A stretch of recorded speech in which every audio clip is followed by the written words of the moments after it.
अस्सलाम वालेकुम शार्स, मेरा नाम है साइम बिलाल। मैं नाइन फॉर्म्स का फाउंडर एंड सीईओ हूँ। अस्सलाम वालेकुम शार्स, मेरा नाम आकिफ अली है और मैं नाइन फार्म में एज अ को फाउंडर हूँ और सीईओ हूँ। शार्स, आपको जैसे कि पता होगा, आए दिन लाखों ऐसे ही बीमारियां मिसाइल पैदा होते हैं मिलावट वाली और नामयारी चीजें इस्तेमाल करने की वजह से, जिनमें ज्यादातर फूड आइटम्स होते हैं। हालिया में कभी एक ऐसा केस रिपोर्ट हुआ है जहाँ पे एक नामयारी जूस पीने की वजह से एक पूरी फैमिली की डेथ हुई है।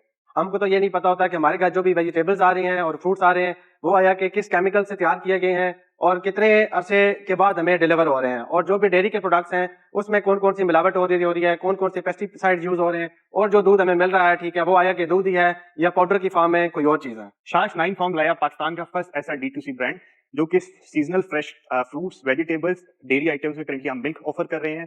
एक साल हो गया हमें इस चीज को करते हुए, और हमने करंटली एक साल में हम प्राइवेट लिमिटेड कंपनी की भी बन गए हैं। और आपकी बहुत सारी मेंटोरशिप के साथ, आपके बहुत सारे अच्छे नेटवर्क और इन्वेस्टमेंट के साथ हमारी आस्क है 1 crore rupees in exchange of 9% equity.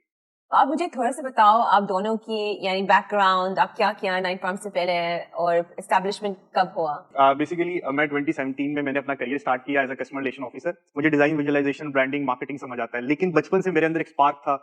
मुझे एग्रीकल्चर का एक बहुत शौक था, लेकिन मुझे बचपन से वो काफी चीज अपील करती थी। फिर ये हम यूनिवर्सिटी में मिले, हम यूनिवर्सिटी फ्रेंड्स हैं, अराउंड हमारी 10 साल दोस्ती को हो गए हैं। और वहां जाके मुझे इनके साथ जब मैंने कनेक्ट किया, मुझे पता चला ये एक एग्रीकल्चर एरिया से हैं, एग्रीकल्चर काम करते हैं, कल्टीवेशन करते हैं। तो फिर हमने 3-4 साल R&D की इन्वेस्टमेंट के लिए पैसे इकट्ठे किए, जो हमने इन्वेस्ट किए, और देन हमने इस आइडिया को पैसे कितने थे जो इन्वेस्ट कितने थे पैसे? सर हमने इनिशियली इसमें 1 मिलियन फर्स्ट ईयर में इन्वेस्ट किया था। ठीक है जी सर। आपने अपने आप के कैपिटल से? जी सर, जी मैम। और टोटल कितना आपने इन्वेस्ट किया अभी तक? अभी तक सर हमने इसमें अप्रोक्सीमेटली 2.5 मिलियन इन्वेस्ट किया, लेकिन जिसमें कुछ हमने डेट भी लिया हुआ था, और वो डेट हमने अपने लाइक फ्रेंड्स एंड फैमिली से लिया था, जो हमने यूज करके उनको वापस कर दिया था। और आपके बीच में इक्विटी कितना स्प्लिट? 50-50 है सर। और सीईओ कौन मैं है? हूं सर। थोड़ा सा प्रोडक्ट के बारे में बात करते हैं कि आप एक्चुअली जो सर्विस है वो क्या प्रोवाइड कर रहे हो और आपका प्रोडक्ट एक्चुअली क्या क्या है। जी, बेसिकली हमने जो स्टार्ट किया था, हमने सीजनल क्रॉप से किया था। उसमें हम वीट और जो कैनोला है उसको प्रोवाइड कर रहे थे कंज्यूमर्स को। उसके बाद हमने कैटल एंड गोट्स पे किया ईद के ओकेजन पे, लेकिन क्योंकि हमारा जो रेवेन्यू मॉडल था वो सीजनल बेस्ड था, हमें लाइक एक स्पेसिफिक सीजन पे रेवेन्यू आता था इन दोनों चीजों, क्योंकि 6 मंथ बाद आपकी कल्टीवेशन आती है और एक ही बार ईद आती है। तो फिर इस साल में हमने इस पे काफी वर्कआउट किया, तब हमने वेजिटेबल्स और फ्रूट्स इंट्रोड्यूस कराए।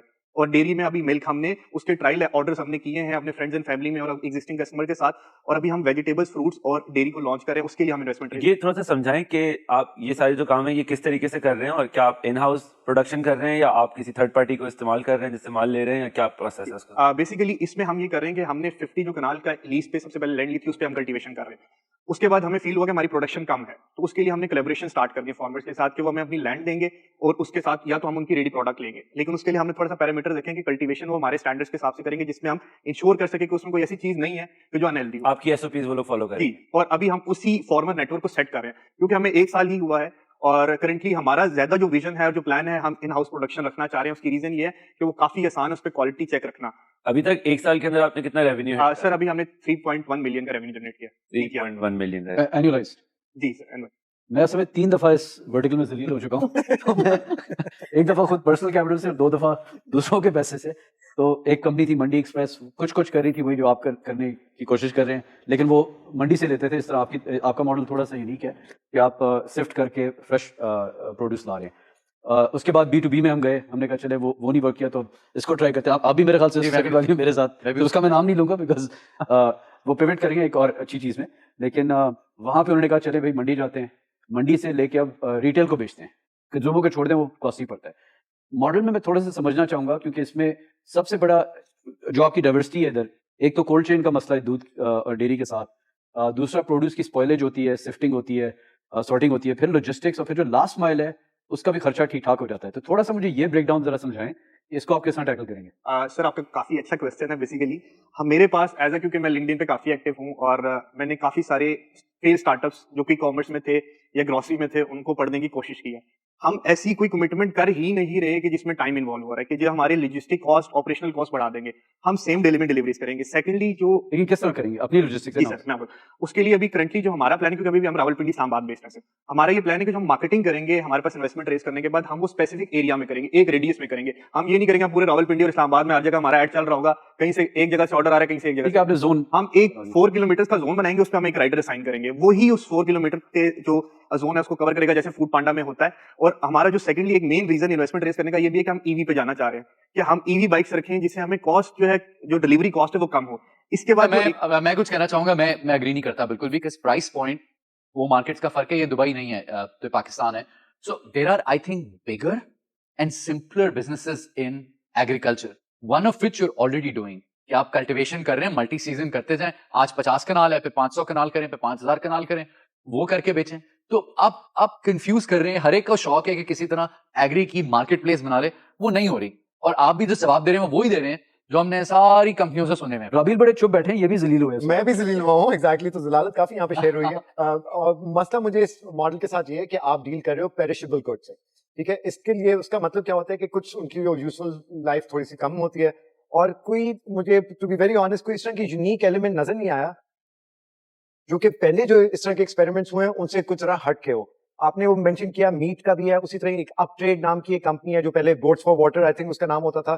तो कुछ समझ नहीं आ रहा कि क्या चीज यूनिक है, और उसकी वजह से अनफॉर्चुनेटली आज के लिए मैं बाहर हूं, पर I would love to see success coming out of Pindi. तो इंशाल्लाह अल्लाह आपको कामयाबी करे। एक तो मल्टीपल सीजन के क्रॉप्स हैं जी, फिर आप मीट भी करना चाह रहे हो, फिर उनको सेम डे डिलीवर भी करना चाह रहे हो, फिर जोन्स भी बनाओगे, फिर हेल्दी कस्टमर्स को कैप्चर भी करोगे।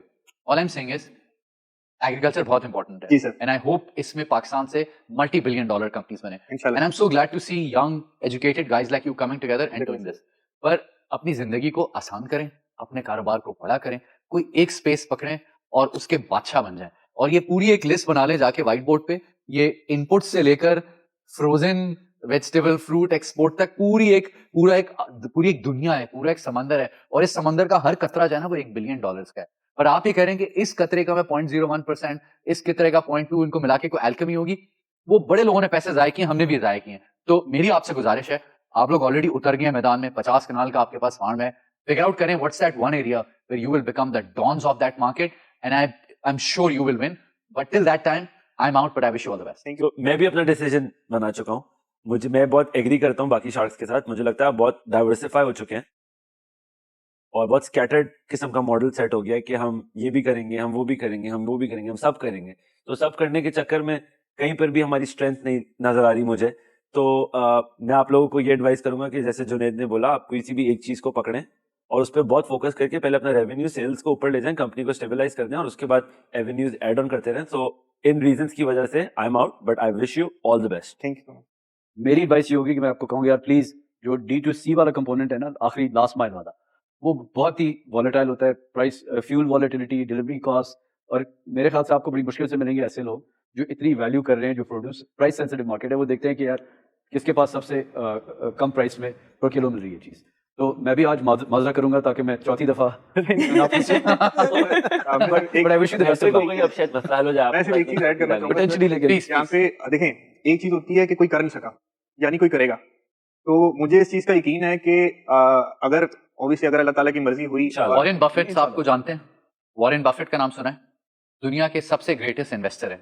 उन्होंने कहा था कि when a management with a good reputation enters an industry with a bad reputation, it's the industry which keeps it's reputation. ये मुश्किल काम है काफी यार, हम बता रहे हैं ना आपको। चलो मैं आपको बता देती हूँ।